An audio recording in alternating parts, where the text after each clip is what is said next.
Hola amigos, hoy tenemos una historia para contar que es una historia de amor, de miedo, de terror que ocurrió en Latinoamérica, no en toda Latinoamérica, pero toda Latinoamérica se lo atribuye que fue en su propia región. Es una historia, como os digo, que es de amor y de miedo, pero aquí en España apenas hemos conocido esa historia.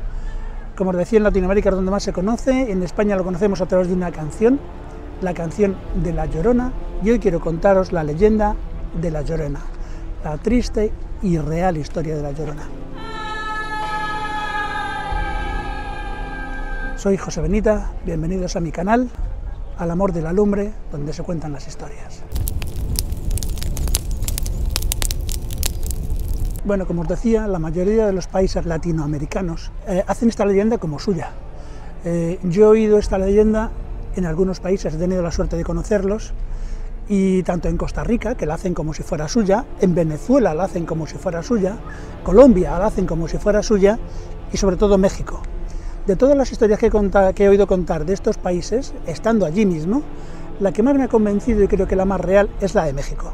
Yo os voy a contar la de México, lo más parecido porque ha habido un montón de variantes y cambios. Pero bueno, os la voy a contar. Más o menos esto fue a finales del siglo XVI, principios del siglo XVII. Allí estaban los españoles, pero bueno, ya no eran colonias españolas, sino que tenían negocios con toda Latinoamérica. En este caso digo que nos centraremos en México. Aunque también se dice, bueno, en la Ciudad de México, pero también se dice que Durango tiene unas raíces muy fuertes para oír esta leyenda. Vamos a hablar de Susana de Leiva y Borja. Era una señorita guapísima, bueno, era lo más que había, tenía un montón de gente que la pretendía, que quería casarse con ella, pero ella pues se ponía muy chulita y muy dura. Su padre la protegía mucho, hasta que apareció un día un español que se dedicaba a hacer negocios, aunque también era del orden de Santiago, porque era militar. Se llamaba Santiago Gilberto Hernández de Duero y, bueno, yo qué sé, 50.000 cosas más, era un nombre de estos nobles. Bueno, pues tuvo la idea de coger un día a Susana cuando la vio. Él venía con su caballo negro, bajó de su caballo, quitó su capa, la puso en el suelo y la invitó a que pasase por encima de su capa. Eso, claro, de todas las cosas que le habían dicho a Susana, nunca la habían tratado de esa forma, ni la habían hecho algo tan bonito, ¿no? Como pisa mi capa para pasar, que no quiero que pises en el suelo. A partir de ese momento, cuando Susana vio que Gilberto la trataba de esa forma, bueno, pues entonces ella se enamoró de él. El padre de ella no estaba de acuerdo con esa relación, no quería que la viese el español.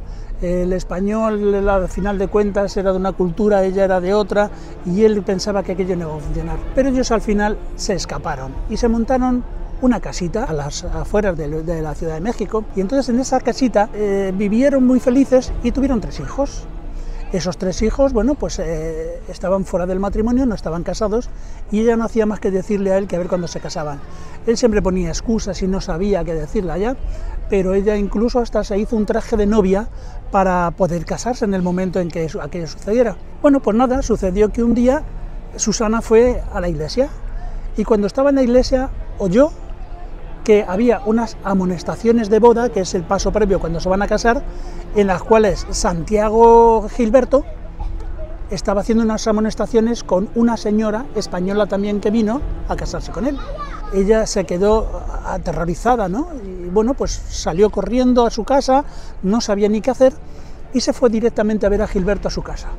Le pidió explicaciones. ¿Por qué te vas a casar si soy yo, tu mujer? Tenemos 3 hijos en común, te tienes que casar conmigo.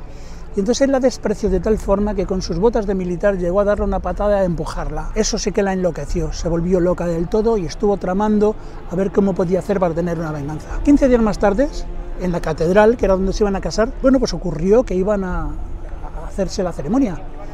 Ella, para ir a la ceremonia, se vistió de novia con un traje blanco. Y cuando llegó al altar, en el altar había la pareja que se estaba casando.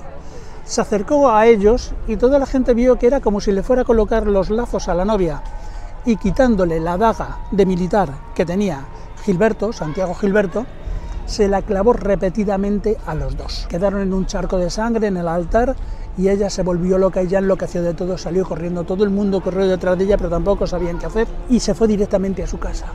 Con la locura que tenía, cogió a sus 3 hijos y se fue hacia el río Texcoco. El río Texcoco es un río que entonces sí pasaba mucha agua, ahora es prácticamente un arroyo. Pero allí cogió al pequeño de los hijos y a los otros les dijo que se fueran a jugar y que vinieran ahora. al pequeño lo sumergió en el agua y lo ahogó. Cuando vinieron los otros dos, el cuerpo del niño todavía no había salido y cogió a los dos, uno de cada mano, y los ahogó también.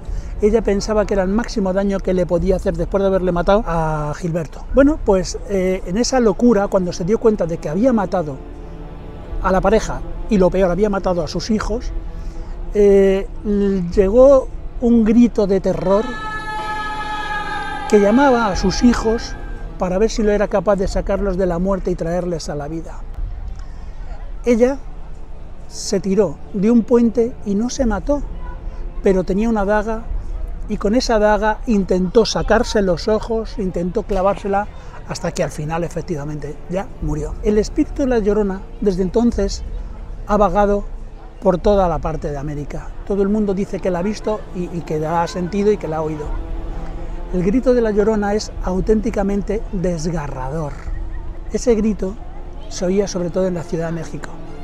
A las 11 de la noche en la Ciudad de México llegó un momento en que dieron un toque de queda para que la gente no pudiera oírla ni verla, porque si la veían decían que te atraía y ella lo que era iba buscando a niños para llevárselos, para suplantarlos por sus hijos, y a los hombres que veía los mataba pensando en lo que había sentido.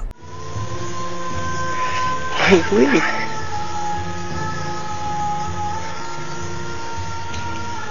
Mira.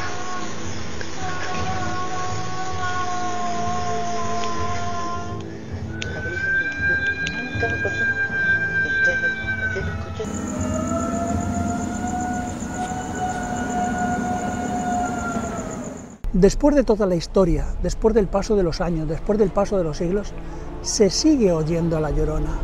Y digo que se sigue, estamos ahora mismo en el 2022, y en el 2022 se sigue oyendo a la Llorona. En el 2020 se han hecho averiguaciones a ver dónde podía estar la Llorona.